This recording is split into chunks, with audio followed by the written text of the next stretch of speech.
when you have that kind of confidence in him. And White has responded well the last couple of games and made a big play for them after that timeout just now. So another Texas Tech Raider goes out of the ball game. Janae Cooper fouling out with 6 points and 4 rebounds. He was bringing them some inside presence, and you see being comforted there by Jason Martin.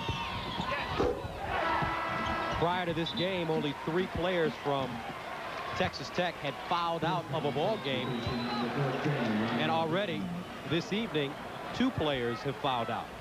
One of the reasons I think Georgetown has as good a chance as most of that elite group to be in the NCAA championship Final Four, they've got experienced bodies.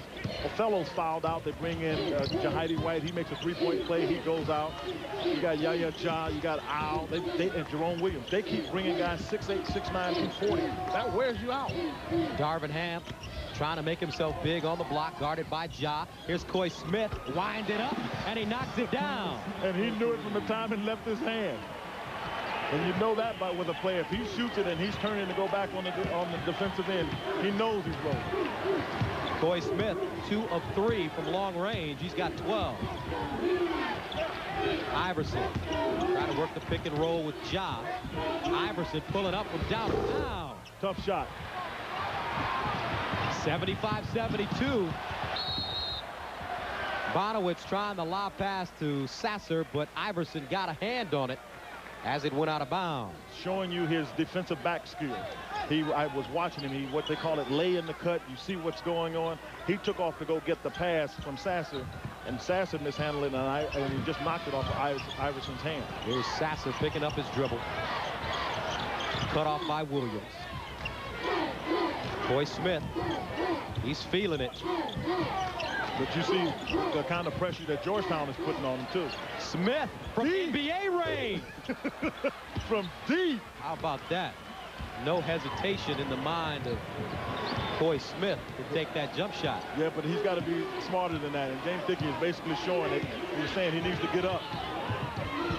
Because you got a chance to close the gate there and get closer to the basket. You got to get closer. 16 on the shot clock for Georgetown. Boubacar Al putting it on the floor, knocked out of bounds. They say it's last touch by Texas Tech. Now coming up next, UMass will take on Arkansas in a #1 seed versus a 12 seed. And the winner of this game will face the winner of UMass Arkansas. Arkansas is the lowest remaining seed in the tournament. Iverson sliding in. And as you mentioned to me earlier today, Quinn, the game really comes easy to him. It comes easy to him, and he's the one guy that can turn the game on both sides of the court. But as I said to you, he takes a hard drop down there. But see, he can carry a team. It looks like he fell on his hip. But I'm telling you, you see, this is the advantage of having played football is you're used to getting knocked like this. Bonowitz loses Iverson, and then Iverson goes for it. He drops on his right hip and takes a good hard drop, but he still got to stay in the game. Iverson, as a junior in high school at Bethel High School in Hampton, Virginia, led his team to the state championship. He was the player of the year in the state of Virginia as a junior. With Smith around the pick, takes a step in, got the shot off, but it's short. Hustled down by Williams. Tried to knock it off Smith. Here's Corey Carr inside. Got Ja off his feet. He was able to get it in there, but that was good hustle by Texas Tech because I thought Jerome Williams had it and have it under control. Boubacar Al bringing the ball up the floor for Georgetown. Under 5 to play. See, you watch little things. Al brings the ball up so Iverson doesn't have to expend energy to do that. Jason Martin guarding Iverson, and you can see he's trying to set him up here on the hop inside off the glass, and he can't get it to go. He got himself too close to the basket, you know, and the angle got bad for him. But I'm telling you, he got into a crease that I didn't think there was a chance for anybody to get to. Martin the other way. Coy Smith. Williams with the rebound. Joseph Tuomo was all alone down court, but Williams didn't see him. No, they want to get it in Allen Iverson's hand, but they got to get it across so they don't get a 10-second violation. And that's exactly what they got. Because 11th turnover for Georgetown. Yeah, but they were not paying attention to the clock. It took a long time for Jerome Williams to get it to Iverson. It's on the officials' count. It's on the officials' count, so he's counting it out, and they never got it across. So it wasn't Allen Iverson's fault. Actually, Williams has got to get it to Iverson faster, and then let Iverson make the play from there. Iverson, 10 of 28, 29 points. Georgetown up 77-74. Oh, he set him up good. Here's Carr. And Iverson fouls him behind the three-point line. Corey Carr will go to the line and shoot three. His reaction was he thought he had a clean block, did Allen Iverson. Corey Carr is standing at the three-point line. John Thompson doesn't want anybody to ever foul on a shooter, particularly a long-distance shooter. Right there is where he is, and Allen Iverson is going to come out. Probably got some hand with that, but he definitely got some of the ball, and the official makes the call on that. Corey Carr at the line. Corey Carr, 3 of 3 from the free throw line. On the season, he's a 75% free throw shooter. He's got 14 points and 4 rebounds.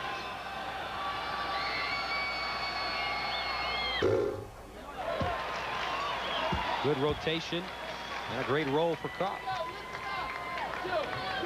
To see it from there, I tell you what, one of the ways you can tell if a guy shoots the ball and you see either his hand or his arm move, that's usually an indication of a foul. If you don't see that move, then more than likely the man got the ball, and I didn't see any movement that time by Carr. This next free throw can tie it up for Texas Tech with 4:11 remaining. Carr unable to get it to fall. 4:07. 77-76 Georgetown. They put Corey Carr on Allen Iverson because Martin has 4 fouls. So this is the best way to keep Martin from getting in the foul trouble, because they know they need somebody to control the tempo. Texas Tech on a 23-game winning streak, the longest in the nation. 9 on the shot clock. Iverson trying to create. Fades away. Shot short.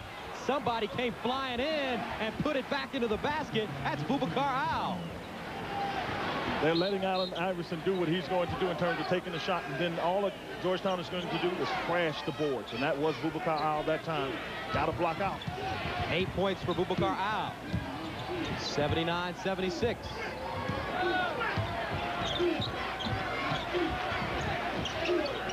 Jason Sasser is getting a little anxious. They're trying to get Corey Carr to come off a pick, and Jason Sasser wants to make the play, so he stepped out and it took the timing away from what Texas Tech had.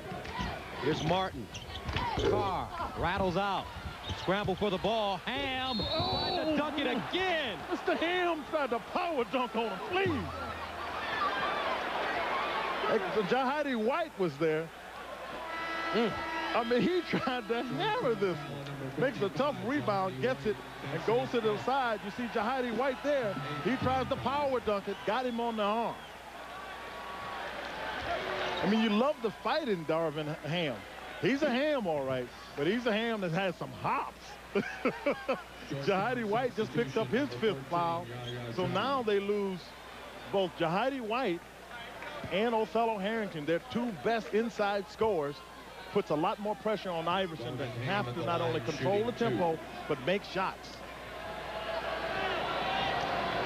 Darvin Ham, 1 of 5 from the free throw line on the evening. And the struggle continues.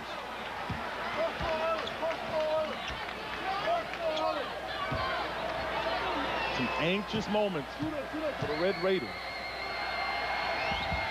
And he misses them both. Victor Page coming out with the basketball. Page to the basket. No! He was going to try to get it down on Victor Page. Oh, I love it when you attack the basket. Oh, I love it. You wonder where Victor Page has been. Watch him get here. Sets it up, goes left. Here comes Darvin Ham. He wants to try it. Victor Page gets his chance at a dunk. In the process, Darvin Ham picking up foul number 4. Victor Page, a freshman out of Washington, D.C. Played at McKinley Tech in the nation's capital. And capable of getting big numbers. So this is the option that they have offensively, and Victor Page recognizing that having lost both Jahidi White and Othello Harrington, that Page has to be one of the guys to step up. And Victor Page misses his first free throw. Under 3 to play. 80-76 Georgetown leading Texas Tech. Carr with a bad shot. I mean, there's no need to take that shot there. You're 4 down with 2 minutes and 50 seconds to go. All he's got to do is be patient. He'll get an open shot. Iverson giving it up to Boubacar Al, and he'll run the baseline and look for the basketball. And Victor Page fouled at the top of the key. Looks like by Coy Smith.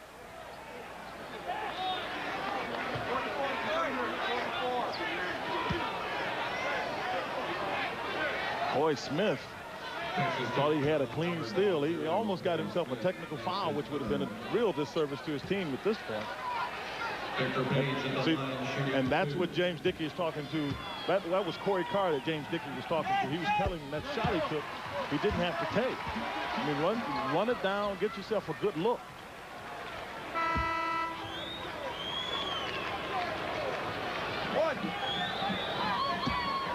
It's time for your star to step up if you're Texas Tech. Jason Sasser's got to get in the game and take over, because right now Allen Iverson has been taken over, and so has Victor Page, and Page kept that alive. Jerome Williams with the offensive rebound, and he did not take kindly to whoever fouled him inside. And fortunately for Williams, his teammates stepped between. They protect each other very much so. That's one of the things that I admire about Georgetown. You see the foul trouble there with Cooper and Battie out, Harrington and White out. Williams with 7 rebounds. Both teams still playing very aggressive defense, and you see their players are starting to head to the sidelines.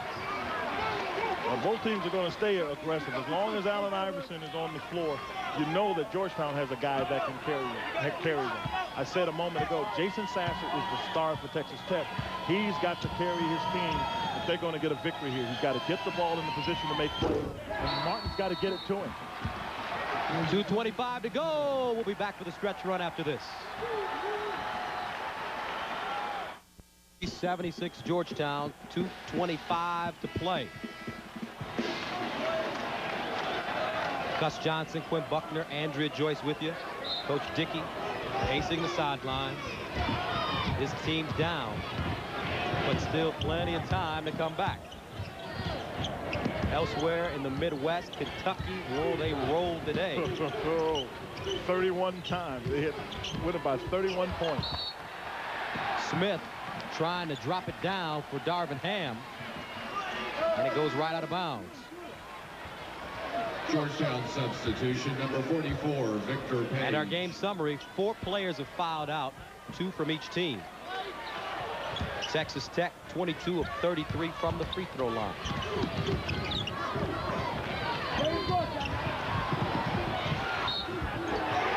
Two minutes remaining in the ball game. Georgetown gets it down low as they break the pressure from Texas Tech to Jerome Williams for the deuce. You can see Georgetown feeling stronger and stronger every time about what they're trying to get done. They make a play by pushing the ball up. You can see the disappointment on the face of the Red Raiders.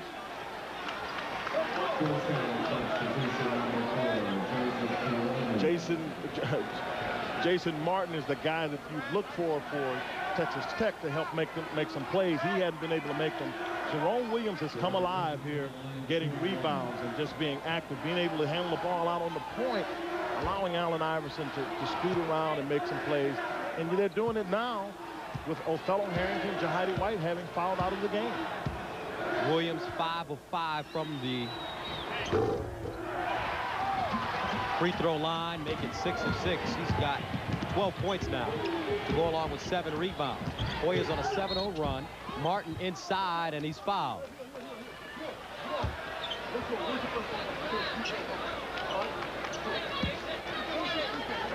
Now coming up next, UMass, the #1 seed, will take on 12th seeded Arkansas, the only 12th seed remaining in the tournament. And the winner of that game will face the winner of this game Saturday at 6 o'clock. At this moment, Texas Tech's Jason Martin is starting to do what I think they have to do. With a minute 53, you've got to start scoring some points with the time not running off the clock, which means take the ball to the basket, create some fouls. But their defense has been their staple for the year. They have to do it with Othello Harrington, the inside threat. James Dickey has a chance to be able to get to the basket a little bit more because Othello Harrington, having fouled out, takes out their shot blocker. That's a rebound by Williams. Oh, here's Page. Williams makes the play, though. When you've got a guy that can get the ball off the glass and push it up, it puts a lot of pressure on the defense to get back. Williams had the ball out, and 3 people tried to take it from him, and by the time they were able to get close, they got to Victor Page, who went to the basket strong. The advantage of a rebounder that can pull it out. Now, 1, 2, he's by those guys. When you reach for it and don't get it, Martin makes a good try. It just doesn't work for him. Darvin Ham tries to come over and get the block. Instead, he gets the foul, and he's just fouled out of the game.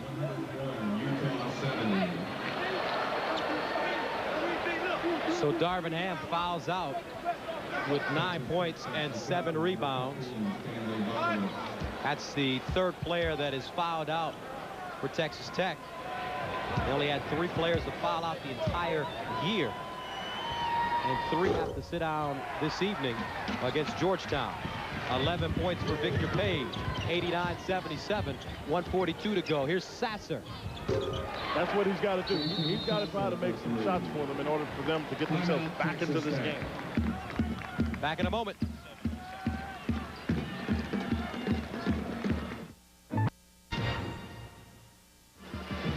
.137 to play, 9-point lead for the Hoyas. Texas Tech is going to come out. You can see the timeout situation. They've got to come out and create some turnovers. They've got to just get all over Georgetown and try to get some turnovers. You got 2 ball handlers in, so it's going to make it difficult as Coy Scott fouls Victor Page as he's trying to make the turn over there on the sideline. You don't need to foul. You don't want to do that. And that is the 4th foul on Coy Smith. 10th team foul called against the Red Raiders. So Victor Page will shoot 2. Texas Tech substitution number 13, Jason Martin. For Georgetown, number 25, Jerry Nichols. Page 5 of 7 from the free throw line. Right at his season average, 13 points. Make it 14. But you can see Victor Page get more active, looking for the ball.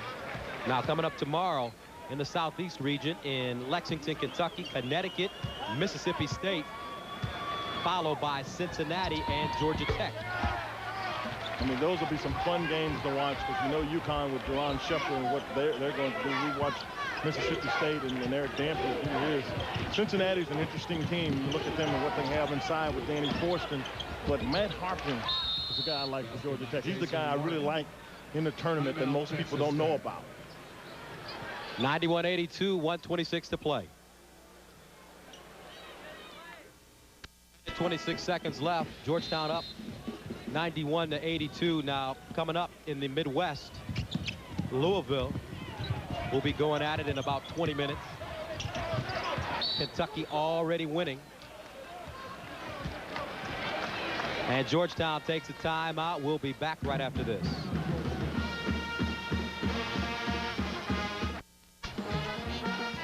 .119 to play, 91-82 Georgetown on top of Texas Tech.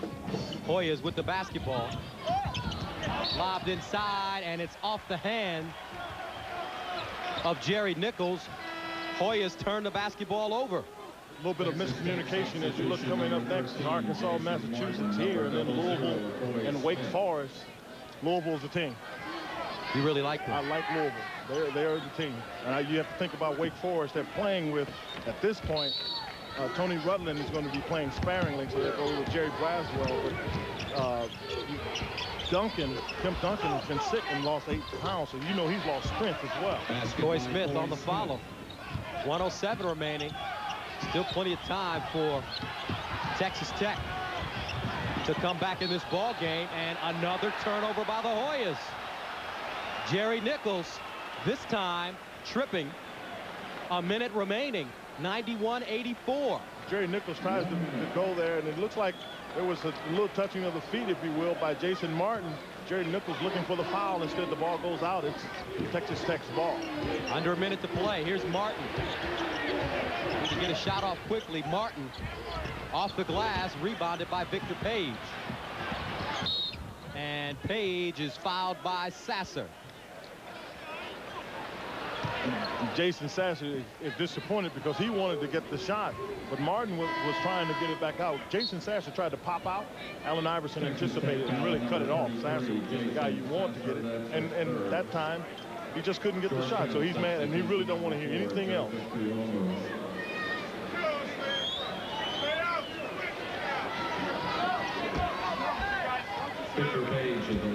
Texas Tech, 48.2 remaining.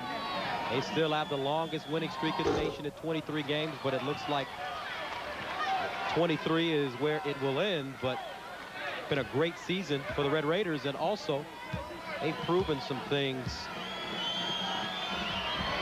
for the conference and also proven some things during the tournament.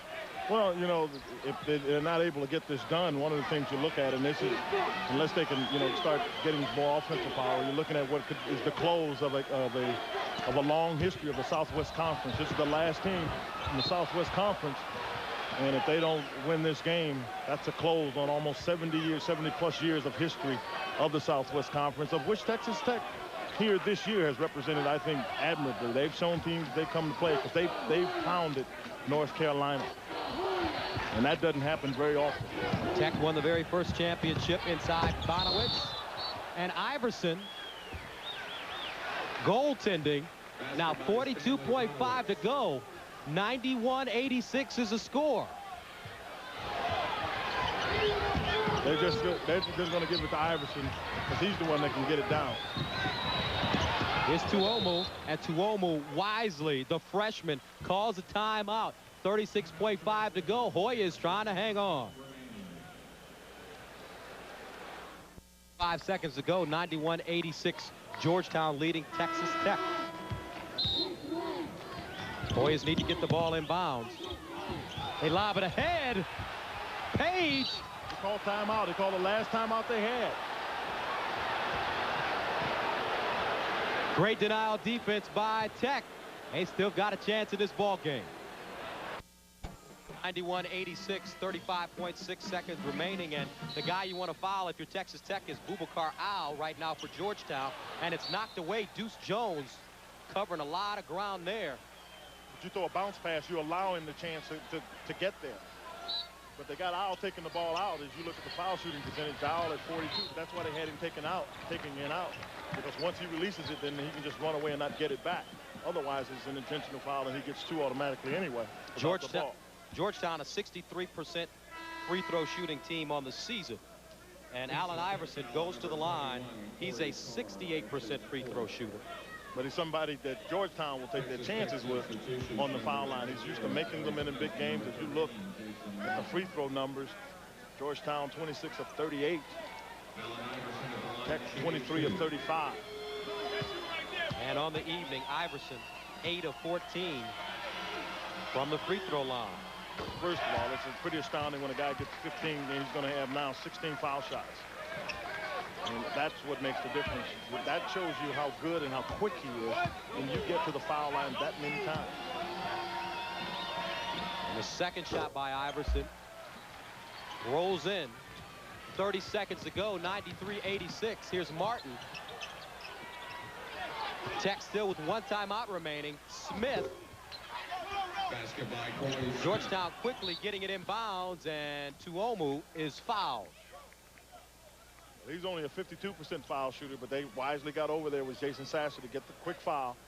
Try to hopefully get only one of these and then push it back on the other end. And if you can get it to, you know, you get Carr on the floor that can shoot the three. Bonowitz can shoot the three as well. 15.4 seconds remaining in this ball game. Georgetown up by 5. Our Chevrolet players of the game: Jason Sasser for Texas Tech, and Othello Harrington for Georgetown. 23 points, 6 rebounds, 2 block shots, despite a fantastic outing by Allen Iverson with 31 points. It seemed as if Othello held this Georgetown team together, especially in the first half. No, I don't think they're... Arkansas. Baseball pass ahead. Intercepted by Iverson. What a catch. You can see some defensive back skills there. And Allen Iverson and the Georgetown Hoyas go on to win it by a score of 98-90 for Quinn Buckner, Andrea Joyce. I'm Gus Johnson. Let's go back to New York and Pat O'Brien. All right, Gus, so Georgetown holds off Texas Tech by hitting 15 of their last 20 free throws down the stretch. UMass and Arkansas a half an hour from right now.